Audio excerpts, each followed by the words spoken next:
Hey guys, it's Chase with csjoseph.life. Decided to just do another video right after that one. So we're talking about the temperaments, and we're talking about idealists, the idealist temperament, also known as the intuitive feelers, or the NFs. I think the wind has died down a little bit. I just finished watching the video I just shot. Yeah, there's a little wind in the beginning, but it clears up pretty well, and it's decent right now. So anyway, so let's talk about the intuitive feelers, also known as the idealists. So, what are idealists? They're innovators just like the NTs are, but they innovate for the purpose of social change, right? And as I say that, the wind picks up again. I think we'll be fine though. So, social change. What are some good examples of social change? I would say, well, like Gandhi, for example. Gandhi is a great example of social change. The Buddha as well. Jesus Christ. Jesus Christ was an intuitive feeler. He was an INFJ, right? Martin Luther King, also an INFJ. Gandhi. Many believe he is an INFJ as well. There are a lot of things to be gained for our race and our society if we listen to the idealists and allow the idealists to drive our culture. The problem is that we're either not willing to listen to their message, or we don't allow society to be structured to allow for such change, right? Like, for example, take churches, right? Well, they're not taxed, but if they start talking about anything political, they're immediately taxed, right? For that purpose, they're taxed as a business instead of having that tax-free situation. It's because the system exists in such a way where, because we have that 70% sensing a majority, they're not really interested in change. I mean, look at the SJ types, the Guardians, 40% of the world's population. And if you look at statistics done on, change management in organizations around the world, 40% of all people are resistant to change. Gee, I wonder where they got that statistic from. Could it have anything to do with the fact that Guardians, the SJ types, the most resistant to change of all those types, those four types, and they make up 40% of the population? Huh. That might have something to do with it, right? Well, that's where intuitive feelers come in. The harbingers of social change. Now, they're also split up into two subgroups, just like the intellectuals are. As intuitives, you have the NFJs and you have the NFPs, right? And NFPs, I mean, like, for example, the guy who was the jockey for Seabiscuit, for example, he was an INFP, right? I also know a preacher friend of mine out of Michigan who's also an INFP, and they're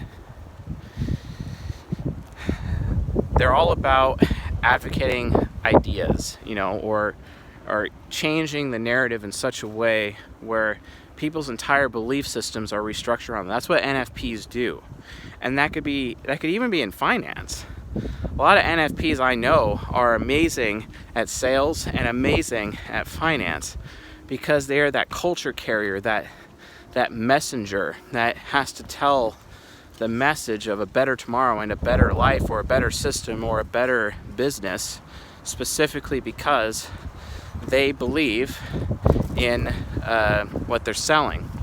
But it's also because, in the absence of communication or explanation, perceptions become reality, right? And when they're trying to enact social change, an NFP, especially a corrupt NFP, they don't really care about what's actually factually true. They just care about what people believe. And changing people's beliefs to one thing to another, it doesn't matter if it's true or false. It doesn't mean anything to them. They don't care. They just care about changing those people's beliefs to match the cause that they support, right? So you could look at the NFPs of the intuitive feeler types as people who are the source of change. The change creators, we'll call them, right? But you look at NFJs, they are the change executors. They execute the change. They bring the ideas and the vision behind that change to fruition and execute it in society. They could do it at a small micro level, and they could do it on a very large macro level as well, right? So this could be in an organization, this could be in a community, this could be a church. ENFJs especially get very involved in politics. They also end up being professors at universities and schools. So also do INFPs.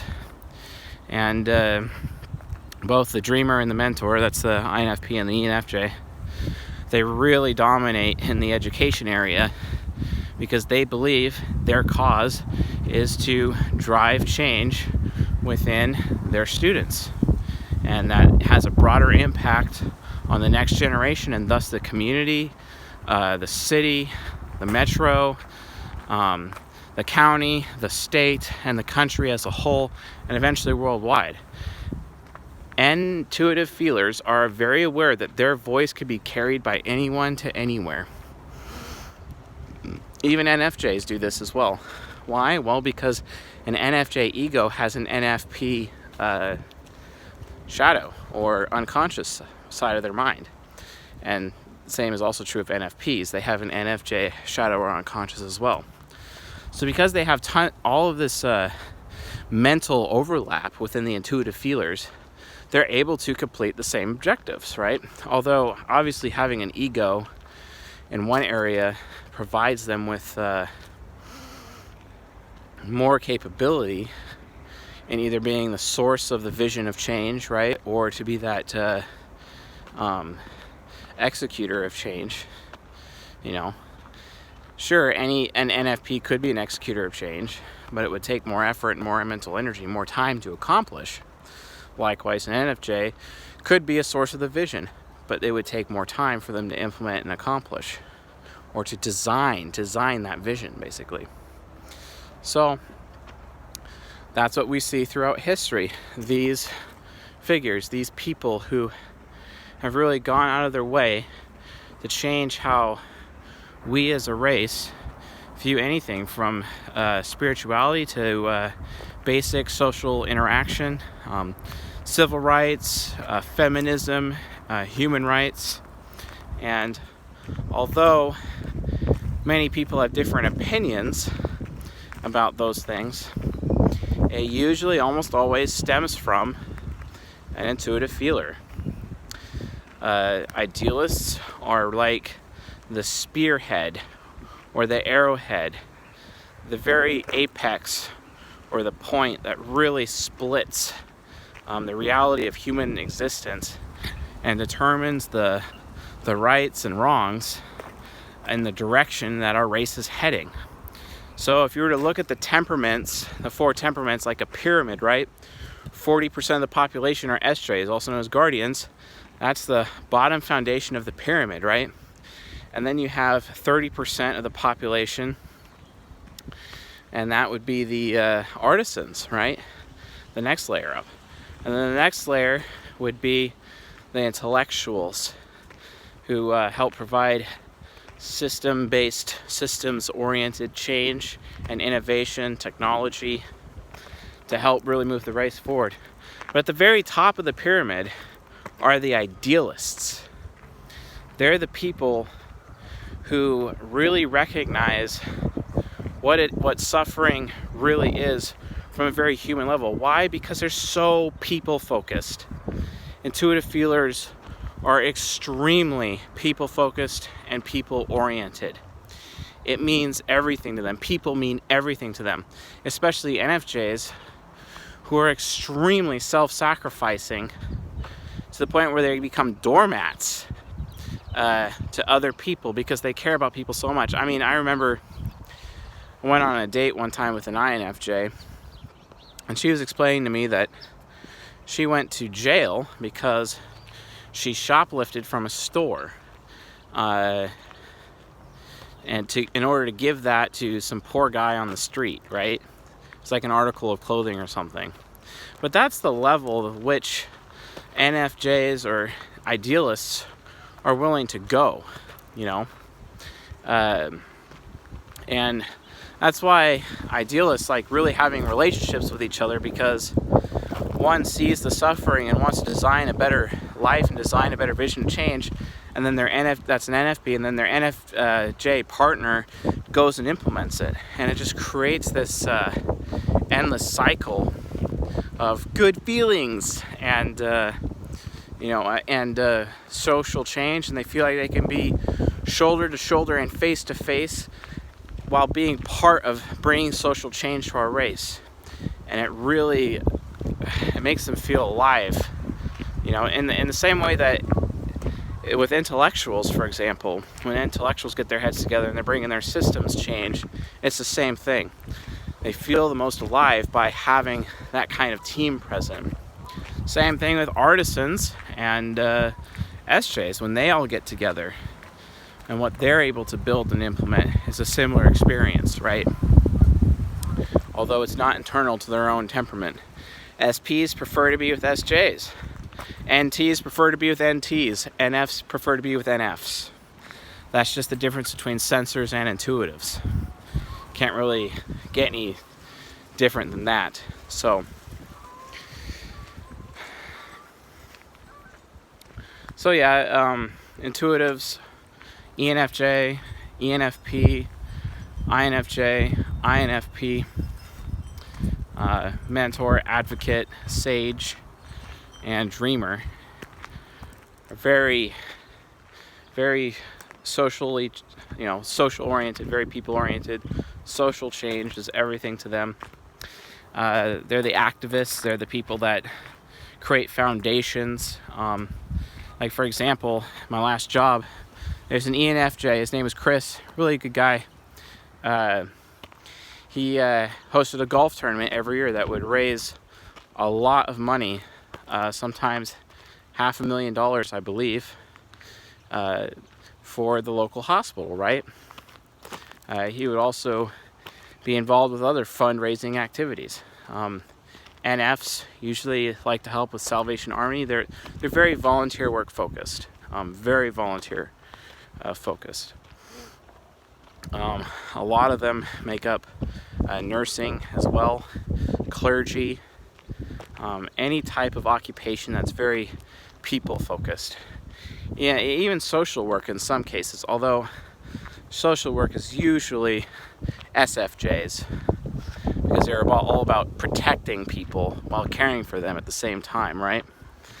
Whereas NFJs are about, yeah, we'll protect people, but that's not really the goal. We're trying to create a better world for all of us, right? And that's what they're all about. Creating that better world. I mean, even if something is opening, like creating a coalition of churches, right, in a community, where imagine an ENFJ gets sick and tired of watching all of these churches compete for parishioners, right? And it's just destroying all these churches, and churches are closing, and pastors are leaving, and clergy are leaving, and it's just a nightmare. But one ENFJ rises up and is like, no, we're not doing this anymore. So he creates a coalition of churches with a board of directors from elders or senior staff from each of these churches, creates this grand organization, and they go around the community and other communities raising money like mad, and they create enough money as a nonprofit organization, and they open up a hospital in their community that does not have a hospital. And all of a sudden they've just brought 1,500 to 3,000 jobs to their community, which means that's a lot. So for each job, you can assume at least 3 people per job. So if that's 3,000 times 3, that's 9,000 people, 9,000 new potential parishioners moving to that community. So which now these churches are no longer competing for parishioners anymore, but they are actually working together to benefit the community as a whole. And they're no longer subject to the whole fact that statistically 9% of all the money that goes into a church makes it back to the community. that ENFJ has inspired that change and has made it different, so that the churches of that community actually care about the community and are showing it by taking action with their activism. That, my friends, is the power of an NF, of an idealist. And it's not just ENFJs that can do this. I know an INFP that did something similar from an educational standpoint, and getting and raising money and providing education for low-income families to help their children become more educated, get the degrees that they need, their scholarships that they need to be able to make something of themselves, right? Same thing with INFJs and all their volunteer work. I see them all the time at homeless shelters, right? But anyway, those are just some examples. I'm not here saying idealists are better than the other ones. I'm really not. I'm just saying that that's who these people are. That's what they're like, right? So if you're with an idealist, understand what motivates them. It's all about social change and making a world better for tomorrow, making the present reality better for everyone, and making our future reality as a race better for everyone. That's why they exist. They are very people-oriented. People come first, not systems. Intellectuals, sometimes they view systems more important than people, but that's okay. That's how they work, right? You know, I understand the system of depth psychology very well, but it still has direct applications to people, right? I'm reaching the same end goal of helping others, but from a different vector. And that's what it's all about. Doesn't matter what temperament you are, you can still reach the same conclusion or reach the same objectives as your fellow types just fine. But you're doing it from a different direction, a different vector, right? So that's what the temperaments are all about. And it just so happens that there's 4 of each type in each temperament. So anyway, that concludes our 4 videos on the temperaments. I'll be doing 4 more videos on interaction styles next. And those 8 videos become the foundational knowledge that we need in order to basically type anybody. And I'll show you how that works with the 5th video from now, after the 4 interaction styles, that outlines all of that. So anyway, if you found this video educational or helpful, please hit a like or subscribe to the channel. And if you have any questions, of course, leave any comments, and I will do my best to answer your questions. So thank you all so far for your support of the channel. I really appreciate it. It's important to me that we discuss this type of knowledge and this science with people, so that we can really identify just how useful it is and what we can use it for the betterment of our fellow man. So anyway, I'm going to head in, so y'all have a good night. Talk to you later.